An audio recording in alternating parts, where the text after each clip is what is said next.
आप देख रहे हैं इंडिया टाउन न्यूज, भारत की बात। नमस्कार, आप देख रहे हैं इंडिया टाउन न्यूज और मैं हूं आपके साथ मर्सी।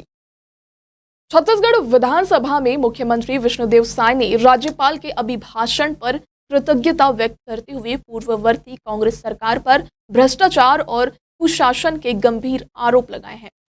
मुख्यमंत्री ने आरोप लगाया कि कांग्रेस सरकार ने किसानों को धोखा दिया, सरकारी योजनाओं में भ्रष्टाचार को बढ़ावा दिया और जनता के पैसों की बर्बादी की है। साथ ही उन्होंने नक्सलवाद और पत्रकारों पर भी किए गए दमन को लेकर भी कांग्रेस सरकार पर हमला बोला। मुख्यमंत्री ने अपनी सरकार की उपलब्धियों का भी उल्लेख करते हुए कहा कि नक्सलवाद के खिलाफ उनकी सरकार कड़ी कार्रवाई कर रही है और 2026 तक छत्तीसगढ़ से नक्सलवाद का सफाया करने का संकल्प लिया। इसके अलावा मुख्यमंत्री ने अपने प्रशासन के तहत किए गए सुधारों जैसे कि भ्रष्टाचार के खिलाफ कार्रवाई, शिक्षा नीति में बदलाव और गरीब परिवारों के लिए खाद्यान्न सहायता योजना की भी जानकारी दी। क्या कुछ इस अभिभाषण में हुआ और किस योजना की जानकारी दी, सभी बताएंगे विस्तार से। मुख्यमंत्री विष्णुदेव साय ने राज्यपाल के अभिभाषण पर कृतज्ञता जताते हुए अपनी सरकार की उपलब्धियों को गिनवाया और साथ ही पूर्ववर्ती कांग्रेस सरकार पर भ्रष्टाचार, कुशासन, किसानों और जनता को धोखा देने जैसे गंभीर आरोप लगाए। उन्होंने कांग्रेस सरकार की नीतियों पर हमला करते हुए कहा कि यह सरकार अपनी कथनी और करनी में बहुत अंतर थी। मुख्यमंत्री साय ने सबसे पहले कांग्रेस पार्टी को नगरीय निकाय चुनाव में मिली हार पर निशाना साधा। उन्होंने कहा कि यह हार कांग्रेस सरकार के 5 वर्षों के कुशासन और अराजकता का परिणाम थी। साय ने आरोप लगाया कि कांग्रेस ने महापौर के अप्रत्यक्ष चुनाव के माध्यम से अपनी पार्टी के गुट के लोगों को पद दिलाने की कोशिश की है, लेकिन अंत में उनके थोपे हुए मेयर भी हमारे एक जमीनी कार्यकर्ता से हार गए। विष्णुदेव साय ने जल जीवन मिशन के अंतर्गत हुए भ्रष्टाचार का जिक्र करते हुए कहा कि कांग्रेस सरकार ने टंकियां और पाइपलाइनें वहां बिछाई थी जहां पानी का कोई स्रोत नहीं था। उन्होंने पीएससी परीक्षा घोटाले का भी उल्लेख किया, जिसमें कांग्रेस के नेताओं और पीएससी अधिकारियों के रिश्तेदारों को चयनित किया गया है, जिससे युवाओं के सपने टूट गए। साथ ही मुख्यमंत्री ने महादेव ऐप घोटाले का जिक्र करते हुए आरोप लगाया कि कांग्रेस सरकार के संरक्षण में सट्टा और गैर कानूनी धंधों को बढ़ावा मिला है। शराब घोटाले का उल्लेख करते हुए साय ने कहा कि कांग्रेस सरकार ने आबकारी नीति में बदलाव कर सरकारी राजस्व को नुकसान पहुंचाया, जिससे भ्रष्टाचार को बढ़ावा मिला है। प्रधानमंत्री आवास योजना में लापरवाही का भी उन्होंने जिक्र किया, जिसमें 18 लाख लोगों को मकान मिलने थे, लेकिन राज्य सरकार ने अपना अंशदान नहीं दिया, जिससे गरीबों को नुकसान हुआ है। वहीं 5 वर्षों के कार्यकाल में नक्सलवाद से निपटने में कांग्रेस सरकार की गंभीरता की कमी को उन्होंने एक बड़ी विफलता बताया। नक्सलवाद समस्या जस की तस बनी रही। मुख्यमंत्री ने कहा कि कांग्रेस सरकार ने प्रचार प्रसार पर भारी भरकम खर्च किया, लेकिन जमीनी स्तर पर विकास के कार्य नगण्य थे।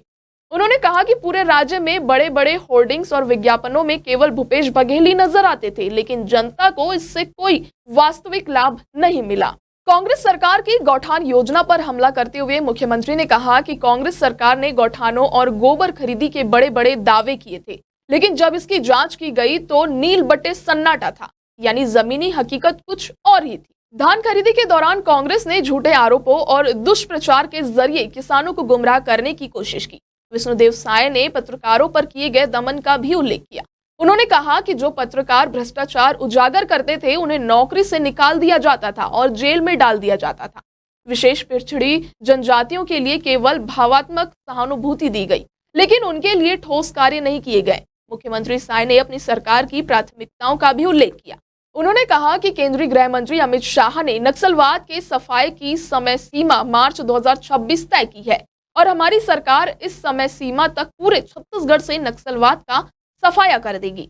इसके लिए हमने बोली का जवाब बोली से और गोली का जवाब गोली से देने का निश्चय किया है और आत्मसमर्पित नक्सलियों के लिए एक पुनर्वास नीति बनाई गई है।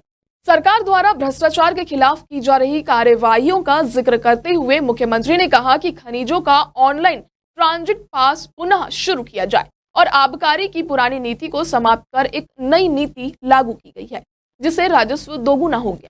इसके अलावा खरीदारी प्रक्रिया में भ्रष्टाचार को रोकने के लिए जैम पोर्टल से खरीदारी अनिवार्य कर दी गई है।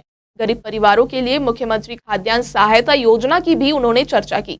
इस योजना के तहत सरकार 68 लाख परिवारों को 5 वर्षों तक मुफ्त राशन प्रदान करेगी। इसके साथ ही नई नीति शिक्षा के तहत कक्षा पहली और दूसरी में स्थानीय भाषाओं और 4 प्रांतीय भाषाओं के द्विभाषिक पुस्तकें तैयार की गई है। मुख्यमंत्री साय ने छत्तीसगढ़ के उद्योगों को बढ़ावा देने के लिए नई औद्योगिक नीति की भी घोषणा की। उन्होंने बताया कि सरगुजा और बस्तर में उद्योग स्थापित करने पर विशेष रियायतें दी जाएगी। इस नीति में सेवानिवृत्त अग्निवीरों, आत्मसमर्पित नक्सलियों और नक्सल हिंसा से प्रभावित लोगों के लिए विशेष प्रावधान किए जाएंगे। साथ ही मुख्यमंत्री ने कहा कि छत्तीसगढ़ की ऐतिहासिक धरोहर और महापुरुषों को सम्मान देने का भी कार्य उनकी सरकार कर रही है। उन्होंने कहा कि इतिहास की किताबों में मुगलों के हर बादशाह का एक चैप्टर था, लेकिन मराठा छत्रपतियों को एक ही चैप्टर में निपटा दिया गया। इसके साथ ही उन्होंने फिल्म छावा का जिक्र करते हुए कहा कि इस फिल्म में मराठा शाही वीरता को सही मायने में दर्शाया गया है और छत्तीसगढ़ सरकार ने इसे टैक्स फ्री कर दिया है। कांग्रेस पार्टी को 2018 के विधानसभा चुनाव में मिला था और बड़े बड़े वादे किए थे, लेकिन 5 साल में एक भी वादा पूरा नहीं किए, बल्कि 5 साल में प्रदेश में भ्रष्टाचार बहुत बढ़ा, अत्याचार बढ़ा, कोई भी वादा पूरा नहीं किए, जनता के साथ छल किए, धोखा किए। इसलिए 2023 के विधानसभा चुनाव में सरकार से उनको अलग होना पड़ा और प्रदेश की जनता का उन्होंने विश्वास खोया। यह था मुख्यमंत्री विष्णुदेव साय का विस्तृत भाषण, जिसमें उन्होंने छत्तीसगढ़ की जनता के किए गए वादों को पूरा करने का विश्वास दिलाया। इस प्रकार मुख्यमंत्री ने कांग्रेस सरकार पर गंभीर आरोप लगाते हुए अपनी सरकार की उपलब्धियां और योजनाओं का विस्तार से जिक्र किया और यह स्पष्ट किया कि उनकी सरकार प्रदेश के विकास और जनता की भलाई के लिए प्रतिबद्ध है। फिलहाल आज के लिए इतना ही। कल फिर होगी मुलाकात एक नए विषय के साथ। तब तक के लिए आप देखते रहिए इंडिया टाउन न्यूज, भारत की बात।